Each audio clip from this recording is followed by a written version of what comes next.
Shalom saudara-saudara yang dikasihi oleh Tuhan. Kasih karunia Tuhan kita Yesus Kristus kepada kita itu mengubah hidup kita 180 derajat. Sehingga hidup kita tidak lagi sama dengan hidup kita yang lama. Salam jumpa dalam program Tuhan adalah Gembalaku. Saudara, ketika seorang percaya semakin mengenal kasih karunia Tuhan, maka ia akan menghidupi kehidupannya secara paradoks.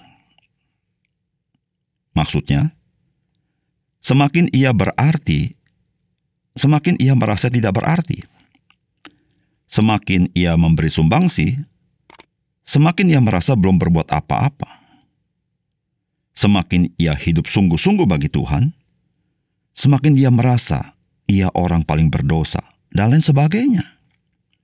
Saudara, apakah hal itu normal? Saudara, terang kasih karunia Tuhan itu membuat orang percaya menyadari bahwa tanpa kasih karunia Tuhan, ia adalah hanya bejana tanah liat yang harganya murah dan rentan hancur. Sehingga ketika bejana tanah liat itu memberikan sumbangsi yang besar, bukan bejana tanah liatnya, melainkan kasih karunia Tuhannya yang patut dipuji dan diagungkan. Oleh karena itu, saudara, betapa penting kita bertumbuh di dalam kasih karunia dan pengenalan akan Tuhan Yesus, sehingga kita sungguh-sungguh mengenal siapa diri kita di bawah terang kasih karunia Tuhan. Saudara, mari kita membaca 2 Korintus pasal 12, ayat 11 sampai ayat 21. Sungguh aku telah menjadi bodoh, tetapi kamu yang memaksa aku, sebenarnya aku harus kamu puji. Karena meskipun aku tidak berarti sedikit pun, namun di dalam segala hal aku tidak kalah terhadap rasul-rasul yang luar biasa itu.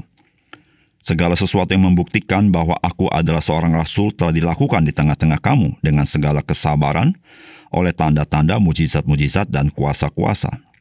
Sebab dalam hal manakah kamu dikebelakangkan dibandingkan dengan jemaat-jemaat lain, selain daripada dalam hal ini, yaitu bahwa aku sendiri tidak menjadi suatu beban kepada kamu. Maafkanlah ketidakadilanku ini. Sesungguhnya sekarang sudah untuk ketiga kalinya aku siap untuk mengunjungi kamu, dan aku tidak akan merupakan suatu beban bagi kamu. Sebab bukan hartamu yang kucari, melainkan kamu sendiri. Karena bukan anak-anak yang harus mengumpulkan harta untuk orang tuanya, melainkan orang tualah untuk anak-anaknya. Karena itu aku suka mengorbankan milikku, bahkan mengorbankan diriku untuk kamu. Jadi jika aku sangat mengasihi kamu, masakan aku semakin kurang dikasihi? Baiklah, aku sendiri tidak merupakan suatu beban bagi kamu, tetapi kamu katakan, dalam kelicikanku aku telah menjerat kamu dengan tipu daya. Jadi pernahkah aku mengambil untung daripada kamu oleh seorang dari antara mereka yang kuutus kepada kamu? Memang aku telah meminta Titus untuk pergi dan bersama-sama dengan dia aku mengutus saudara yang lain itu. Adakah Titus mengambil untung daripada kamu? Tidakkah kami berdua hidup menurut roh yang sama? Dan tidakkah kami berlaku menurut cara yang sama? Sudah lama agaknya kau menyangka bahwa aku hendak membela diri di depan kamu.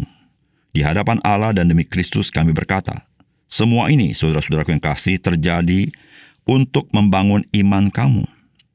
Sebab aku khawatir bahwa apabila aku datang, aku mendapati kamu tidak seperti yang kuinginkan, dan kamu mendapati aku tidak seperti yang kamu inginkan. Aku khawatir akan adanya perselisihan, iri hati, amarah, kepentingan diri sendiri, fitnah, bisik-bisikan, keangkuhan dan kerusuhan. Aku khawatir, bos, apabila aku datang lagi, Allahku akan merendahkan aku di depan kamu. Dan bahwa aku akan berduka cita terhadap banyak orang yang di masa yang lampau berbuat dosa dan belum lagi bertobat dari kecemaran, percabulan, dan ketidaksopanan yang mereka lakukan.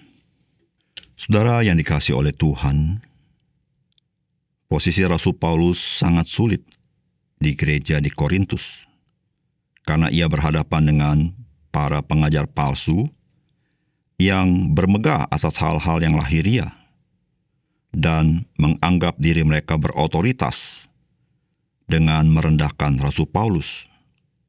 Oleh karena itu, ketika kita baca bagian firman Tuhan ini, kita bisa dibawa menjadi bingung bagaimana Rasul Paulus yang mengisahkan pengalaman yang hebat, namun ia mengatakan bahwa ia telah menjadi bodoh. Dan kemudian dia mengatakan seharusnya gereja Korintus harus memuji Paulus. Dan Paulus berkata dia tidak kalah dengan rasul-rasul lain. Namun bersama dengan itu dia berkata, ia tidak berarti sedikit pun. Saudara, apa sebetulnya yang Rasul Paulus mau sampaikan? Saudara, apakah pesan firman Tuhan bagi kita? Yang pertama, saudara, kasih karunia Tuhan tidak menjadikan seorang percaya itu rendah diri. Namun juga tidak menjadikan orang percaya itu menjadi angkuh.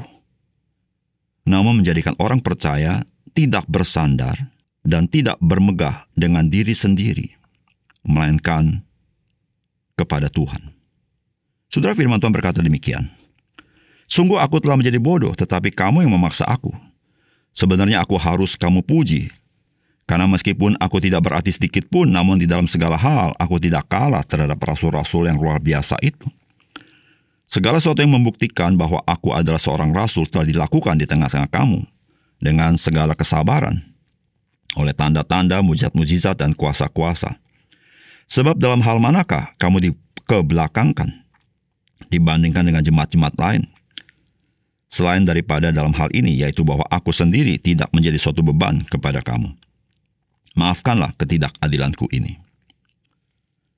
Saudara, yang menjadi kesulitan bagi Rasul Paulus adalah para pengajar palsu berusaha membanding-bandingkan diri mereka dengan Rasul Paulus secara lahiriah.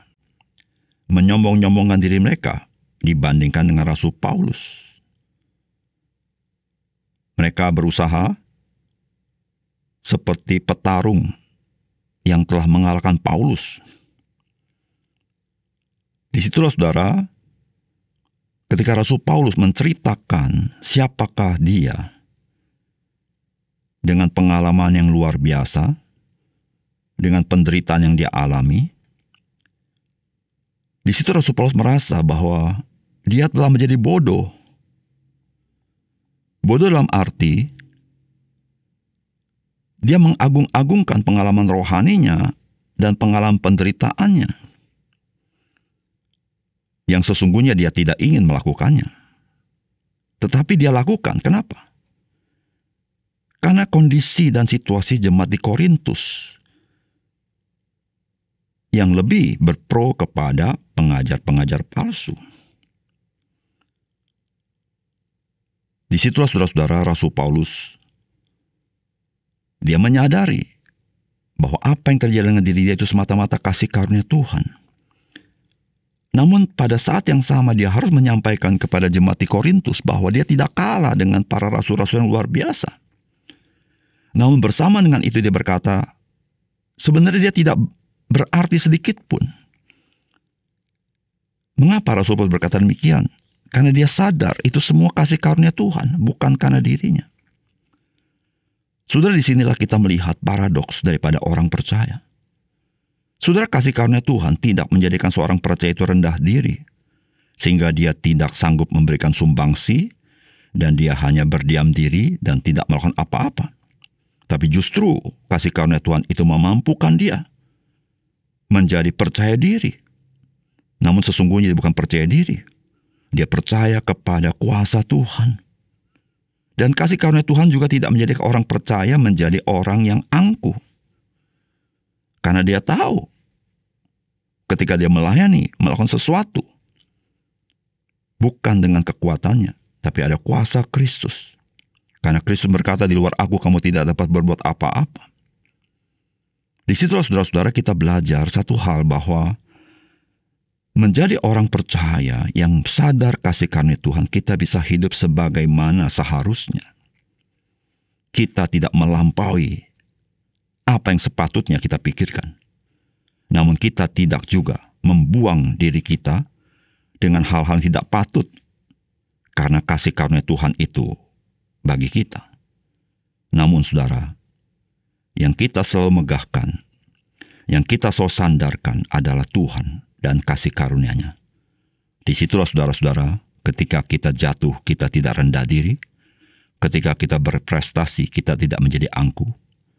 Karena hidup kita bukanlah diri kita, tetapi Tuhan yang berkarya di dalamnya.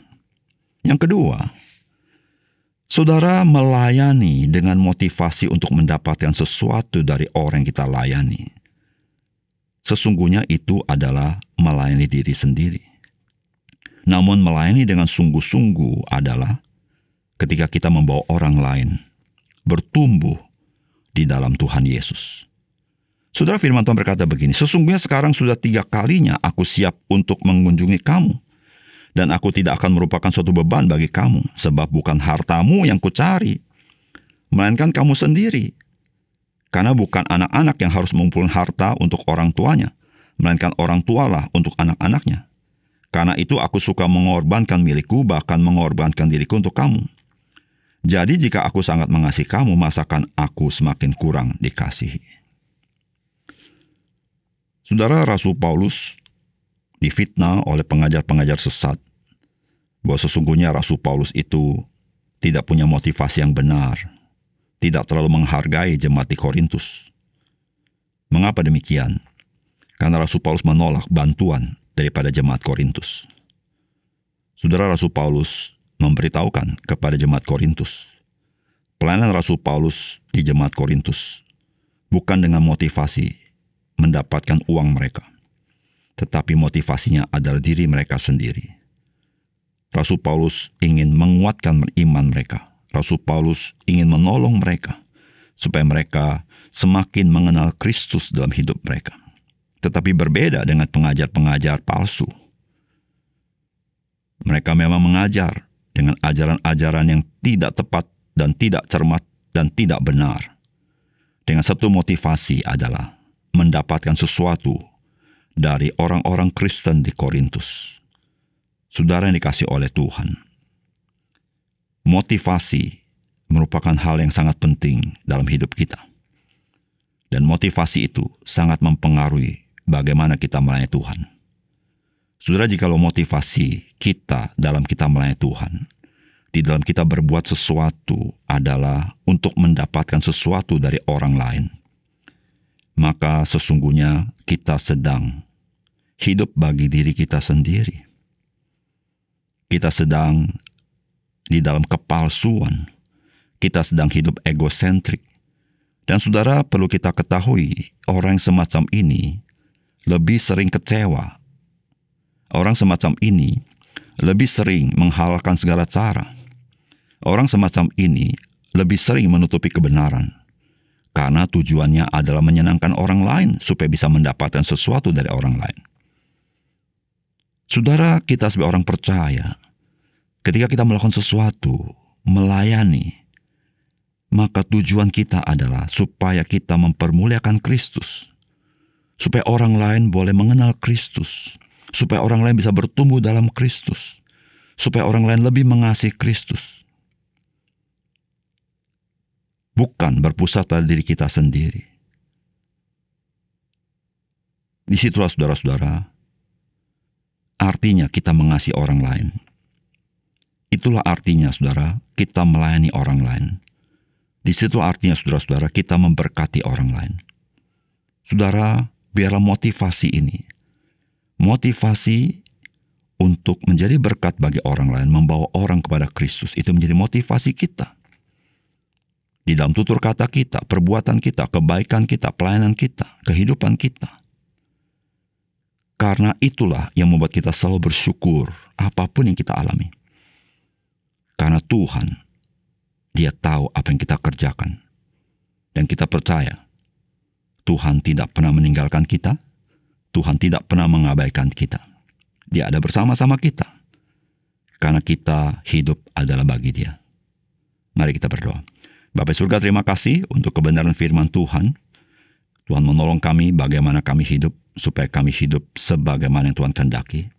Sehingga hidup kami yang sementara ini dipakai oleh Tuhan, membawa kemuliaan bagi nama Tuhan, sehingga hidup kami bernilai kekal. Terima kasih Tuhan, dalam nama Tuhan Yesus kami berdoa. Amin.